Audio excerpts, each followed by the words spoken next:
Hi guys welcome to my first blog. आपण मैंने देखिपारे ये कौ प्रकार कौशल कराही गाँ मध्यम ए प्रकार धान उड़ेबार कौशल आमर भाई जन तैयारी। आपण मैंने जब यही प्रकार जंत्रपाति तैयारी को चेष्टा करेंगे आमको कंटाक्ट करेंगे। कंटाक्ट कर सारा पर आम से प्रकार प्रोसेस बतैबू आपण मैंने से प्रकार करेंगे।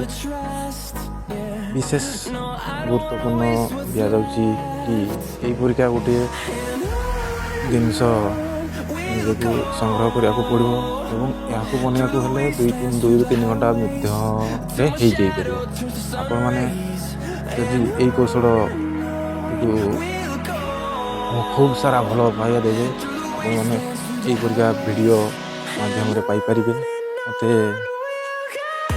जदि यही वीडियो खूब सारा भल पाइबा दिखती मुझे वीडियोटी जोगेदेवी पूरा प्रोसेस बते दी पारि। जदि ये वीडियो भल लगे गोटे लाइक गोटे सब्सक्राइब निहाती करना please. Thank you for watching.